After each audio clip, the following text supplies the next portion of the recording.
আসসালামু আলাইকুম। বাংলাদেশের টি-টোয়েন্টি বিশ্বকাপ খেলা না খেলা নিয়ে কিন্তু ব্যাপক জলঘোলা হচ্ছে কয়েকদিনে।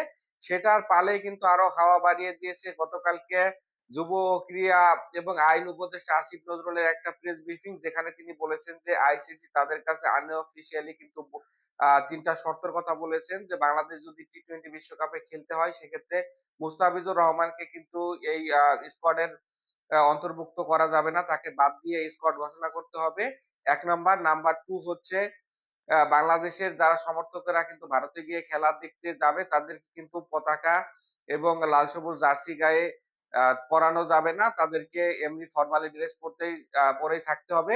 একই সাথে তিনি আরো বলেছেন যে এই টি-টোয়েন্টি বিশ্বকাপ চলাকালীন সময়ে বাংলাদেশের কোন নির্বাচন কিন্তু করতে পারবে না। টি-টোয়েন্টি বিশ্বকাপের পরে নির্বাচন করতে হবে। এটা আসলে অদ্ভুত একটা বানোয়াট কথা যদি আইসিসি বলে থাকে, কিন্তু মজার বিষয় হচ্ছে আসিফ নজরুল কিন্তু এখানে ১ম এ বলেছিলেন যে আ এই চিঠির কিন্তু তিনি হচ্ছে গণমাধ্যমে কিন্তু দিয়ে দিবেন। কিন্তু পরবর্তীতে এখন পর্যন্ত গণমাধ্যমে কিন্তু সেটা দেওয়া হয়নি। এ নিয়ে কিন্তু অনেক সমালোচনা হচ্ছে। আইসিসি আসলে আ এরকম কথা বলে কিভাবে সেটাই আমার মাথায় ঢোকে না। যদি আইসিসি বলে থাকে সেটা আসলে আ অদ্ভুত অদ্ভুত এবং জঘন্য একটা কথা। কারণ আইসিসি কিন্তু আপনারা সকলে জানেন যে ক্রিকেটের নিয়ন্ত্রণ সংস্থা। তারাই কিন্তু ক্রিকেট ডেভেলপ নিয়ে কাজ করে।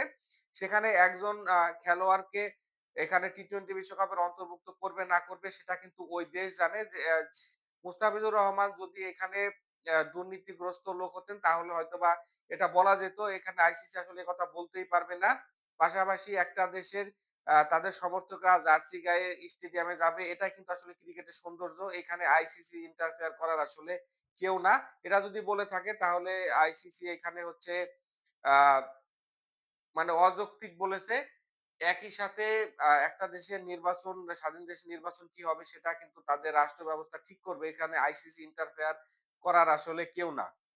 আইসিসি আমরা সকলেই জানি যে আ ইন্ডিয়ার হয়ে কিন্তু অনেক সময় অনেক কথা বলে। ইন্ডিয়া যেহেতু আইসিসি তে অনেক টাকা পয়সা ডোনেট করে, সেক্ষেত্রে আইসিসি ইন্ডিয়ার আ অনেক সাপোর্ট করলেও কিন্তু আইসিসি আসলে একটা সর্বোচ্চ নিয়ন্ত্রণ সংস্থা হয়ে একটা দেশের প্রতি এভাবে কথা বলতে পারেন না, যেটা আইসিসির ইভেন্টকে কিন্তু কলুষিত করবে।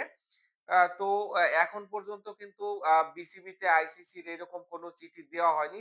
গতকালকে কিন্তু আসিফ সহ কয়েকজন পরিচালক এটা নিশ্চিত করেছেন। যেটা আসিফ নজরুল বলেছেন, এই কথার আসলে আ কতটা সত্য মিথ্যা সেটা নিয়ে কিন্তু এখন ব্যাপক সমালোচনা হচ্ছে। যদি আইসিসি এরকম কোনো নোটিশ দিয়ে থাকে সেটা কেন এখানে হচ্ছে গণমাধ্যমে দেওয়া হচ্ছে না? আ এর পিছনে আসলে কি যৌক্তিক কারণ থাকতে পারে? যখন এরকম মুস্তাফিজুর রহমানকে বাদ দেওয়া হয়েছিল আ আইপিএল এর এখানে ফ্র্যাঞ্চাইজি কলকাতা নাইট রাইডার্স এর স্কোয়াড থেকে, তখন কিন্তু আ এখানে আমাদের সরকারের কিন্তু ব্যাপক প্রশংসনীয় উদ্যোগ আমরা দেখেছি।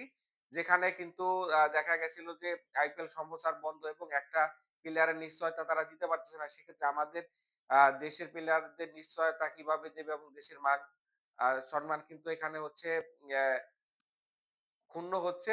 এটা নিয়ে কিন্তু বিসিবিতে নোটিশ দিয়েছিল। তারা আইপিএল বয়কট করার জন্য আ সকল সম্প্রচার কিন্তু বন্ধ করা হবে। ব্যাপক প্রশংসনীয় হয়েছিল এখানে আসিফ নজরুল।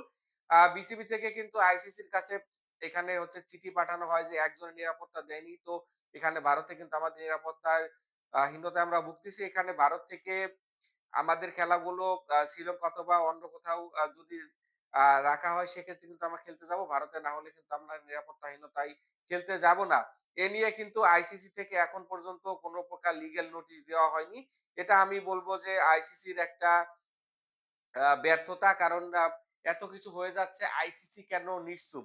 ১০ তারিখ আইসিসির মিটিং এর পরে কিন্তু জানানোর কথা ছিল, আইসিসি সেটা জানাতে ব্যর্থ হচ্ছে। আ এটা নিয়ে কিন্তু আ আমার কাছে মনে হয় যে আইসিসি চাপে রয়েছে। সেখানে কিন্তু আসিফ নজরুলের এই স্ট্যাটটা কিন্তু আরো সমালোচনা বাড়িয়ে দিচ্ছে। আসলে কি হচ্ছে? গতকালকে এই নিউজটা পাওয়ার পরে কিন্তু আমার মাথায় ঢুকতেছে না যে আইসিসির মতো একটা নিয়ন্ত্রণ সংস্থা এরকম একটা স্টেপ কিভাবে নিতে পারে, এরকম একটা কথা কিভাবে বলতে পারে ভারতের ফরে। তো সত্য মিথ্যা কিন্তু ২-১ দিনের মধ্যে জানা যাবে।